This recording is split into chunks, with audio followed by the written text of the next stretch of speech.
Hello बच्चों, स्वागत है हमारे YouTube channel physics with KK Uttam में। और आज हम लोग 12th क्लास की फिजिक्स में वेव ऑप्टिक्स का लेक्चर नंबर 12 पढ़ने जा रहे हैं।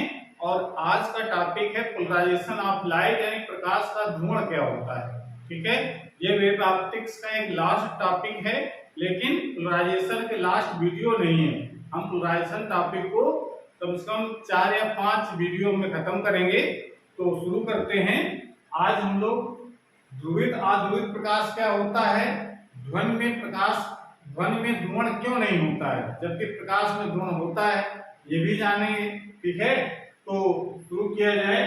तो इसको देखिए, शुरू करने से पहले हम आपको बता देते हैं कि जैसे हाइगेंस का जो तरंग सिद्धांत था, उसमें जो कल्पनाएं की गई हैं, ये जो हाइगेंस ने जो तरंग सिद्धांत बताया, उसके अनुसार देखो प्रकाश क्या होता है, तो ये पहले हम लोग जान लें। तो हाइगेंस के अनुसार, ये थोड़ा सा हम लोग बैक में चलते हैं। अगर आप क्रम से वीडियो अगर देख रहे होंगे सारी, तो आपको पता होगा जो हम बताने जा रहे हैं। हाइगेंस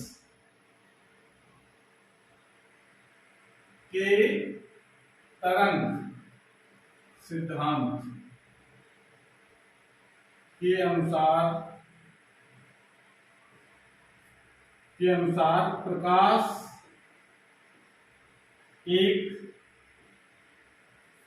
प्रकाश एक नंबर एक यांत्रिक तरंग, यांत्रिक तरंग है। और नंबर 2, ये यांत्रिक तरंग है, और यांत्रिक तरंग में ये तरंग कैसी है, अनबेयर्ड तरंग भी। दो चीजों को जो इन्होंने जो कमियां रह गई है, समझ कमियां हैं ये हाइगेंस की। तो हाइगेंस तरंग सिद्धांत के अनुसार जो माना है, प्रकाश क्या माना है, एक यांत्रिक तरंग है, मैकेनिकल वेव है। और मैकेनिकल वेव जानते हैं कि इसके लिए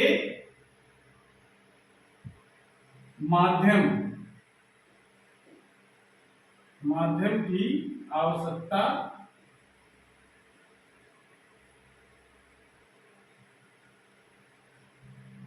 होती है। उसी को हम लोग कहते हैं यांत्रिक तरंग। वे तरंगे जिनको चलने के लिए माध्यम की आवश्यकता हो, बिना माध्यम के न चल पाए, उनको हम यांत्रिक तरंग कहेंगे।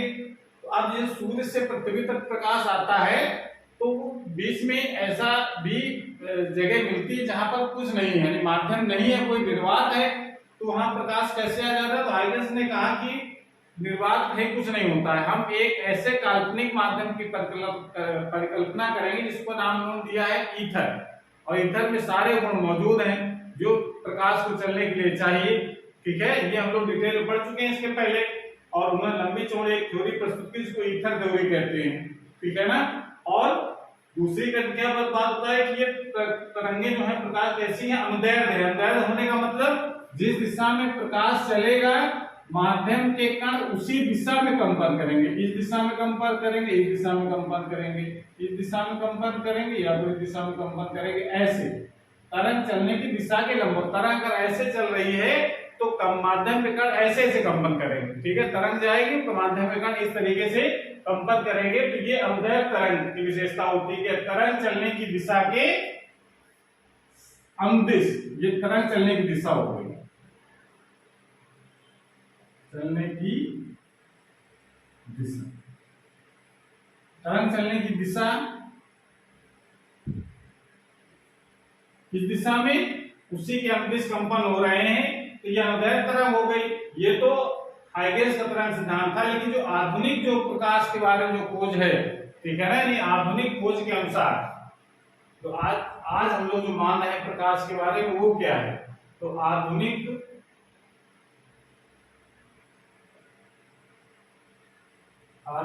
खोज के अनुसार प्रकाश एक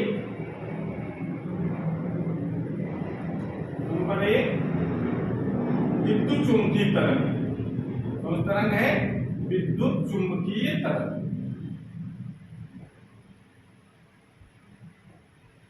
विद्युत चुंबकीय तरंग है जिसके चलने के लिए माध्यम की आवश्यकता नहीं होती, यानी माध्यम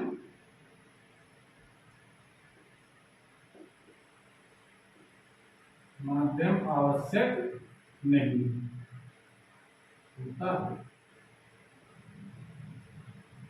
इसमें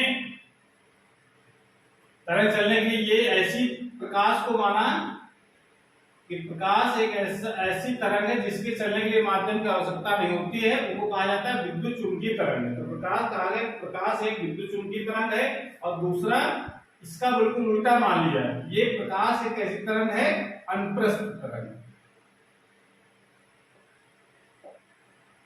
अनुप्रस्थ तरंग मतलब तरंग चलने की दिशा के लंबवत अगर माध्यम के कण कंपन करेंगे, ऐसे तरंग चल रही है इस दिशा में, तरंग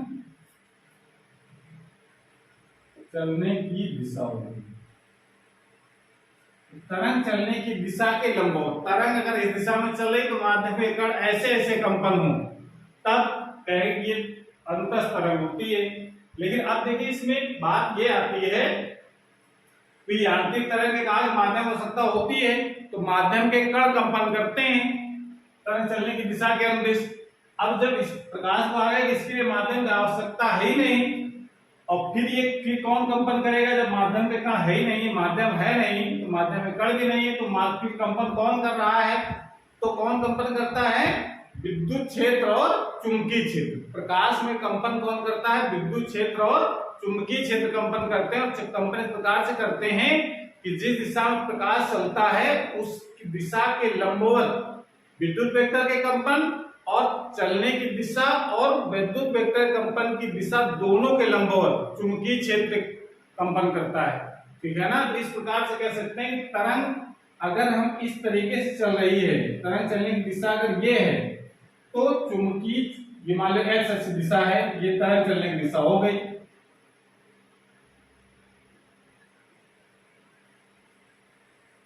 तरंग चलने की दिशा एक्स अक्ष दिशा में तरंग चल रही है, तो अगर वाई अक्ष की दिशा में अगर विद्युत क्षेत्र अगर कंपन कर रहा है तो जेड अक्ष की दिशा में कंपन करेगा।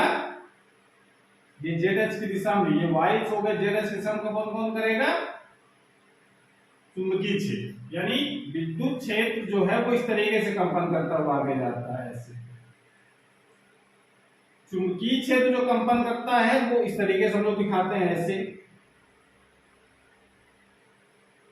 ठीक है ना? ये तरीका होता है जब भी हम कहीं, जैसे ये हम लोग दिखा रहे हैं,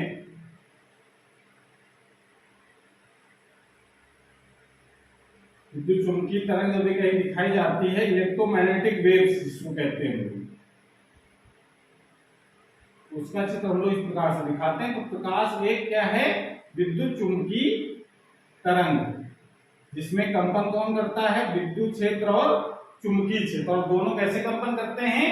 तरंग चलने की दिशा के लंबवत, यानी तीनों एक दूसरे के लंबवत। इस दिशा में अगर v है, तरंग चलने का दिशा है, यानी वेग की दिशा हो गई, तो इस दिशा में कंपन करेगा E, और इस दिशा में कंपन करेगा, तीनों परस्पर लंबवत। आप समझो कि इस दिशा में तरंग चल रही है, तो इस दिशा में अगर कंपन कर रहा है E, तो इस दिशा में कंपन करेगा B, यानी चुंबकीय क्षेत्र और विद्युत क्षेत्र दोनों कंपन करते हैं। ये दिशा में कंपन करता है, ये इस दिशा में कंपन करता है विद्युत क्षेत्र। तो ये आपको ध्यान रखना, और यहां से कहानी शुरू होती है प्रकाश के ध्रुवण। ठीक है ना? तो ये आपको ध्यान रखना है कि प्रकाश क्या है? अनुप्रस्थ तरंग है, जिसमें विद्युत क्षेत्र के कंपन तरंग चलने की दिशा के लंबवत कंपन करते हैं। ठीक है ना? और जबकि ये जो हाइगेंस जो माना था यांत्रिक तरंग है, अनुदैर्ध्य तरंग है, ये दोनों बातें उनकी गलत सिद्ध हो गई बाद में, और हाइगेंस ने मान लिया कि नहीं ये गलत है, प्रकाश एक अनुदैर्ध्य न होकर के अनुप्रस्थ तरंग है, तभी इसकी व्याख्या की जा सकी प्रकाश के ध्रुवण। ठीक है ना? प्रकाश का ध्रुवण ही ऐसी घटना है जिससे यह सिद्ध होता है कि प्रकाश अनुदैर्ध्य नहीं अनुप्रस्थ तरंग है। जब इसके पहले हम लोग प्रकाश की बहुत सारी घटनाएं पढ़ चुके हैं, प्रकाश का परावर्तन पढ़ा है, प्रकाश का अपवर्तन पढ़ा है, प्रकाश का व्यतिकरण पढ़ा, प्रकाश का विवर्तन पढ़ा, उसमें कहीं ये सिद्ध नहीं होता है कि प्रकाश अनुदैर्ध्य है कि अनुप्रस्थ है। ठीक है ना? तब तक ये माना हाइगेंस ने कि प्रकाश अनुदैर्ध्य तरंग ही है। लेकिन जब ध्रुवण की घटना की जब खोज हुई, तब हाइगेंस को ये मानना पड़ा कि नहीं, प्रकाश अनुदैर्ध्य नहीं अनुप्रस्थ तरंग है, तब से ये सिद्ध हो जाता है कि ध्रुवण ये सिद्ध करता है कि प्रकाश अनुदैर्ध्य नहीं अनुप्रस्थ तरंग होती है। तो अब यहाँ शुरू करते हैं हम लोग प्रकाश के ध्रुवण के बारे में, और ध्यान रखें कि प्रकाश क्या है, विद्युत चुंबकीय तरंग है जिसमें तरंग चलने की दिशा के लंबवत वैद्युत क्षेत्र के कंपन होते हैं। और जो जितने भी प्राकृतिक स्रोत हैं उनसे आने वाला जो प्रकाश होता है, जैसे सूर्य हो गया या विद्युत बल्ब हो गया, ठीक है ना, वहां से जो भी प्रकाश आता है उसमें जो वैद्युत क्षेत्र के जो कंपन होते हैं वो सभी संभव दिशाओं में होते हैं तरंग चलने की दिशा के लंबवत। तो हेडिंग पहले लगाएंगे लोग जाने पहले कि अध्रुवित प्रकाश क्या होता है। पहले में लगाइए अध्रुवित प्रकाश, या इसको हम लोग कह सकते हैं साधारण प्रकाश।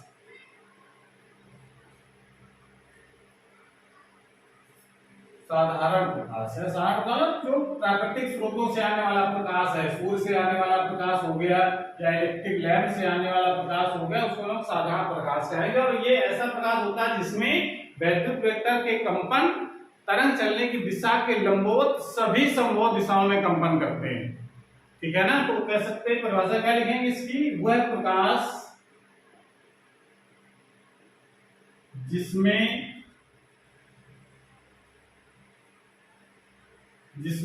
वैद्युत वेक्टर के कंपन, वैद्युत क्षेत्र वेक्टर या साल कर लोग वैद्युत वेक्टर कह रहे हैं, वैद्युत क्षेत्र एक सदिश राशि होती है, तो वह प्रकाश जिसमें वैद्युत वेक्टर के कंपन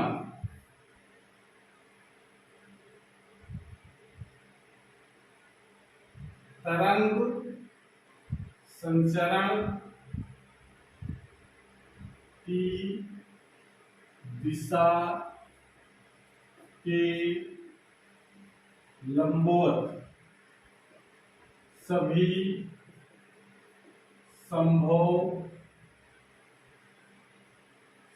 संभव दिशाओं में होते हैं।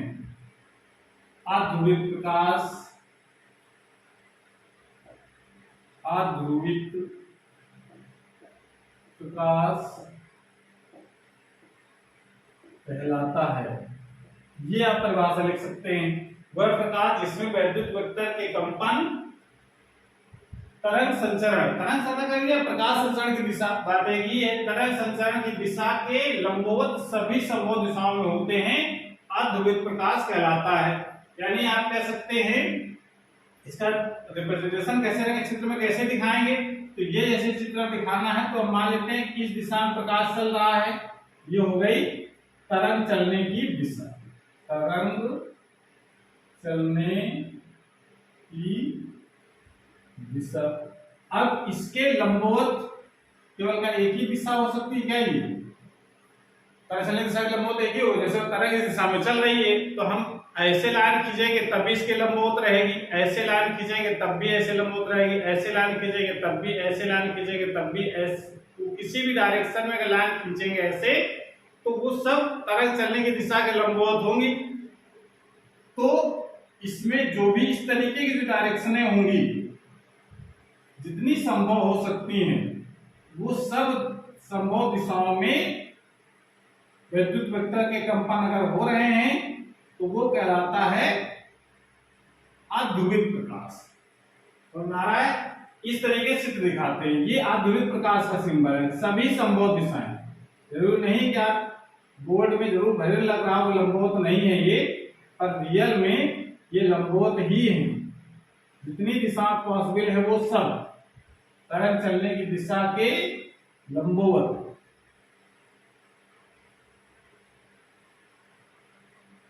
ये जो डायरेक्शन होगी, ये जो एरो दिख रहा है ये क्या है, कंपनों की दिशा है, और ये है तरंग चलने की दिशा। तरंग चल रही दिशा में कंपन इधर भी हो रहे हैं, इधर भी हो रहे हैं, इधर भी हो रहे हैं, इधर भी हो रहे हैं, मतलब सभी दिशाओं में कंपन जो हो रहे हैं तरंग चलने की दिशा के लंबवत, तो वो प्रकाश कहलाता है अध्रुवित प्रकाश। और ये सूर्य जितने भी प्राकृतिक स्रोत है वहां से आने वाला प्रकाश हमेशा अध्रुवित ही रहता है, ठीक है ना, इसको नोट कर लीजिए। उसके बाद देखना है कि ध्रुवित प्रकाश क्या होगा। तो पहले ध्रुवित अध्रुवित जान ले, फिर जानते हैं पोलराइजेशन क्या होता है। ध्रुवित प्रकाश ये लगाइए, ध्रुवित यानी पोलराइज्ड लाइट, ध्रुवित प्रकाश। अब इसमें क्या करें, क्या होता है, वह प्रकाश माने किसी तरीके से अगर हम ऐसा करें कि इसमें केवल एक ही दिशा के कंपन बचे, बाकी सबको रोक दिया जाए, ठीक है। तरंग चलने की दिशा के लंबवत केवल एक ही दिशा में, केवल एक ही दिशा, इस दिशा में बचे, चाहे इस दिशा में बचे, चाहे इस दिशा में बचे, मतलब केवल एक ही दिशा में बचे, बाकी जो दिशाएं हैं वो सब रुक जाए। तो ऐसे प्रकाश को हम कहेंगे ध्रुवित प्रकाश। वह प्रकाश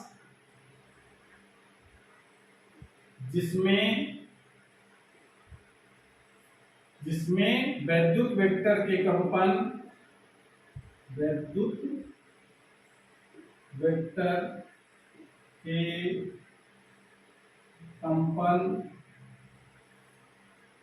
तरंग संचरण, संचरण मतलब चलना, तरंग संचरण की दिशा के लंबवत केवल एक ही दिशा में होते हैं, ध्रुवित प्रकाश कहलाता है। ध्रुवित प्रकाश कहलाता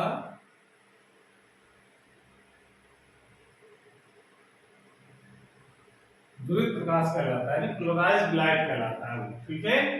अब इसको कैसे रिप्रेजेंट करेंगे हम लोग, एक ही दिशा में अगर कंपन बच रहे हैं तो या तो हम ऐसे दिखाएंगे कि ये तो हो गई प्रकाश चलने की दिशा, यानी तरंग चलने की दिशा हो गई, तरंग चलने की दिशा। इसमें या तो इस दिशा में कंपन बचे, ऐसे केवल एक ही दिशा में कंपन बचे, तो उसको ध्रुवित प्रकाश कहेंगे, ठीक है ना। इसका रिप्रेजेंटेशन हम लोग, इसमें कंपन कैसे हो रहे हैं, इस बोर्ड के तल के समांतर, तो तल के समांतर अगर कंपन हो रहे हैं, ठीक है ना। कागज में अगर बनाएंगे चित्र तो कागज के तल के समांतर होंगे, बोर्ड में की बात कर रहे हैं तो बोर्ड के समांतर हो गए। अगर कहेंगे नहीं हम बोर्ड के तल के लंबवत ऐसे ऐसे कंपनों को दिखाएंगे तो उसका रिप्रेजेंटेशन हम लोग इस प्रकार से करेंगे, ये तो तरंग चलने की दिशा हो गई,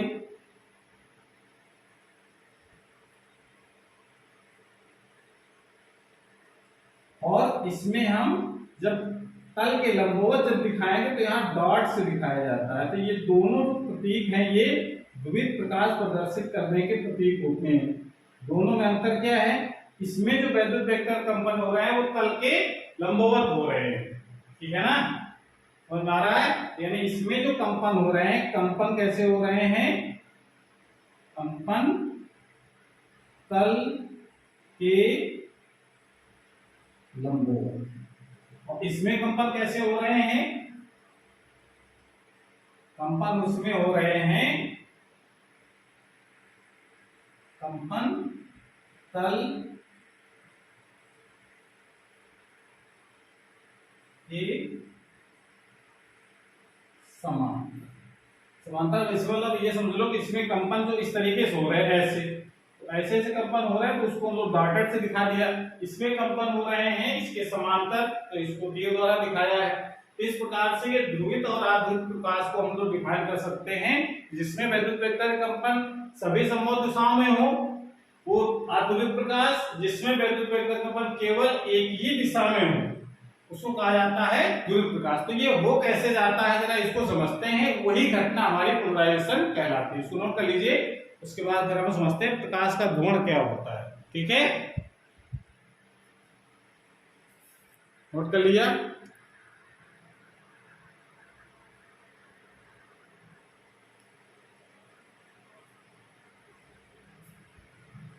लगा दिया जाए,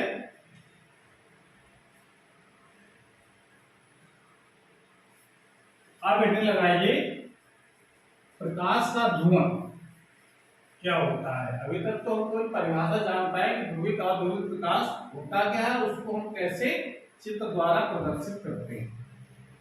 तो प्रकाश का ध्रुवण क्या होता है, इसके लिए एक क्रिस्टल होता है जिसको हम लोग टूरमैलीन क्रिस्टल कहते हैं, उससे गुजारा जाता है प्रकाश को। टूरमैलीन क्रिस्टल की ऐसी एक विशेषता होती है, उसमें परमाणुओं की ऐसी व्यवस्था है कि परमाणु इस प्रकार से व्यवस्थित होते हैं कि उसमें एक ऐसी एक अक्ष बन जाती है जिसको हम लोग कहते हैं उस ध्रुवण की अक्ष, या उसको प्रकाशिक अक्ष भी कहा जाता है। वो एक जस्ट लाइक ए विंडो की तरह काम करती है, यानी खिड़की की तरह काम करती है। कैसे काम करती है वो जरा हम देखेंगे। पहले लगाइए जरा प्रकाश का ध्रुवण, प्रकाश का ध्रुवण। इसमें जरा समझने से उपाय क्या है, जैसे अगर कोई भी हम प्रकाश लेते हैं, प्रकाश जैसे हमने लिया ये हमारे पास अध्रुवित प्रकाश है। अध्रुवित बताया हमने, जिसमें वैद्युत प्रेरित्र के कंपन सभी संभव दिशाओं में होते हैं तरंग चलने की दिशा के लंबवत। ये हमारे पास अध्रुवित प्रकाश हो गया, और प्रकाश हो गया अध्रुवित प्रकाश, और इस दिशा में चल रहा है वो। अगर हम इसके रास्ते में निकोल प्रिज्म, एक होता है क्रिस्टल, एक होता है टूरमैलीन क्रिस्टल, तो मान लेते हैं इसके रास्ते में एक हम टूरमैलीन क्रिस्टल रख देते हैं ऐसे। ये कौन सा क्रिस्टल है, टूरमैलीन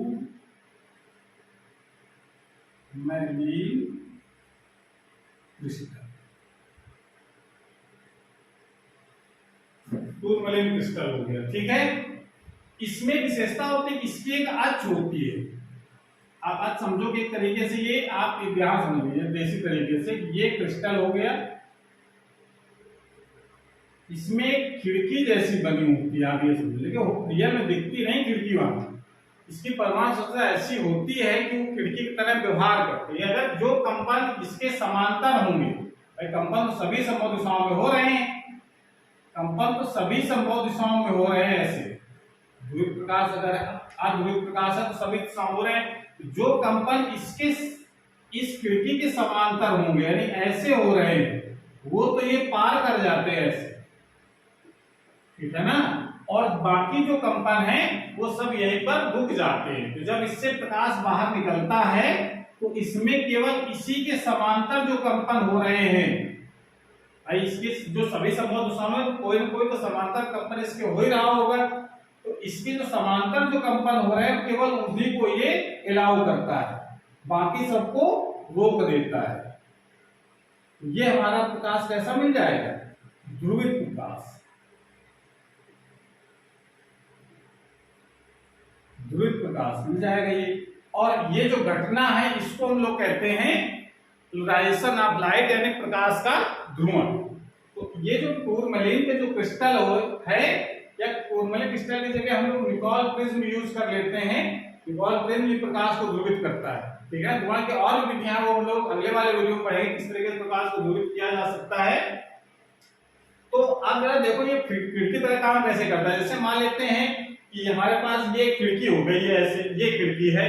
अगर जो कंपन इसके समांतर हो रहे हैं वो तो उसके पार करके निकल जाएंगे, और जो इसके इधर उधर हो रहे होंगे, ऐसे हो रहे हैं, ऐसे हो रहे हैं, तो सब ऐसे हो रहे हैं, यहाँ टकरा रुक जाएंगे, ऐसे रुक जाएंगे, ऐसे रुक जाएंगे, मतलब पार केवल वही होंगे जो इस खिड़की के समांतर होंगे। तो इसका जो व्यवहार है वो एक खिड़की की तरह काम होता है, और ये जो अक्ष होती है उसी वो खिड़की की तरह काम करती है, और वो उसको कहते हैं हम लोग क्रिस्टल की अक्ष, या उसको प्रकाशिक अक्ष कह देते हैं, कहेंगे इसको ध्रुवण अक्ष भी कहा जाता है।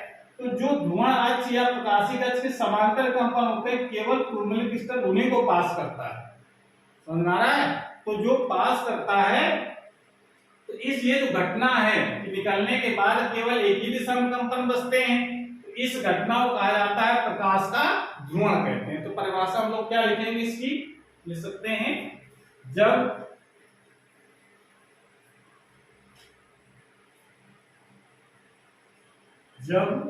अध्रुवित प्रकाश टूरमलीन, टूरमलीन क्रिस्टल, क्रिस्टल से गुजारा जाता है तो निर्गत प्रकाश, तो निर्गत प्रकाश में, निर्गत प्रकाश में वैद्युत वेक्टर, निर्गत प्रकाश में केवल, निर्गत प्रकाश में केवल वे ही वैद्युत वेक्टर के कंपन पार करते हैं जिसके कंपन क्रिस्टल की अक्ष, क्रिस्टल की अक्ष के समांतर होते। इस प्रकार निर्गत प्रकाश को ध्रुवित प्रकाश,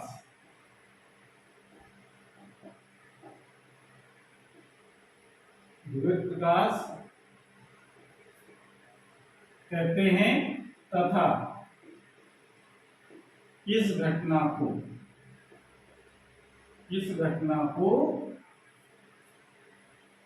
प्रकाश का ध्रुवण कहा जाता है। इस घटना को प्रकाश का ध्रुवण कहा जाता। तो ये आप लिख सकते हैं प्रकाश के ध्रुवण परिभाषा में। जब अध्रुवित प्रकाश किसी टूरमलीन क्रिस्टल से गुजारा जाता है तो निर्गत प्रकाश में केवल वही वैद्युत वेक्टर के कंपन पार करते हैं जिसके कंपन क्रिस्टल अक्ष के समांतर होते हैं, जिनके कंपन, जो कंपन, इसके लिए जो, इसको भाषा सही कर लीजिए, जो कंपन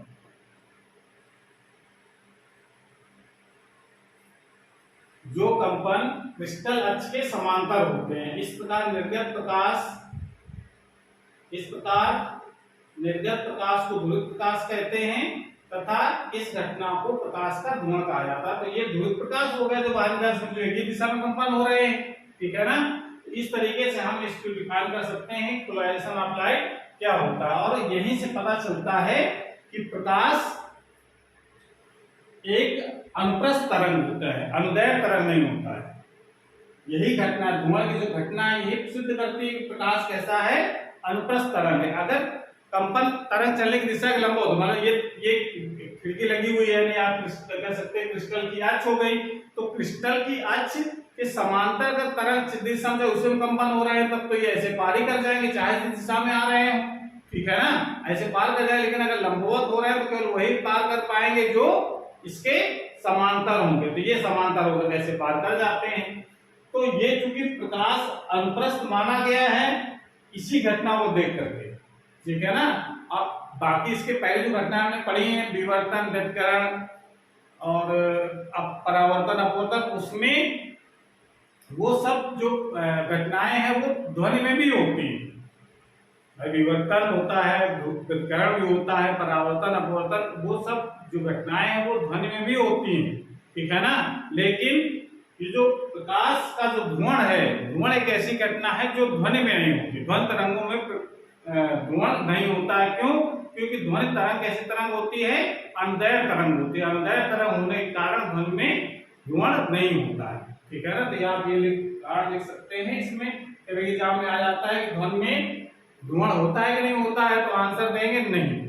क्यों नहीं होता है? क्योंकि ध्वनि अनुदैर्घ्य तरंग होती है, ये आप उत्तर इसमें बता सकते हैं। ठीक है, तो इस प्रकार से ये तो इंट्रोडक्शन था कि ध्रुवित प्रकाश क्या होता है, अध्रुवित प्रकाश क्या होता है। ठीक है ना, और अगले वाले वीडियो हम लोग पढ़ेंगे कि प्रकाश को कैसे हम ध्रुवित कर सकते हैं, कौन कौन सी विधियां हैं। ठीक है ना, जिसमें हम लोग पढ़ेंगे बहुत इंपॉर्टेंट है ब्रूस्टर्स का नियम। ठीक है ना, तो ये हम लोग अगले वाले वीडियो में पढ़ेंगे। अगर ये वीडियो अच्छा लगा हो तो इसको लाइक करें, अपने दोस्तों को शेयर करें, और अगर चैनल पहली बार देख रहे हैं तो चैनल को सब्सक्राइब करें, जिससे नई वीडियो अपलोड हो उसी नोटिफिकेशन आपके पास सबसे पहले पहुंच जाए। पढ़ाई करते रहिए।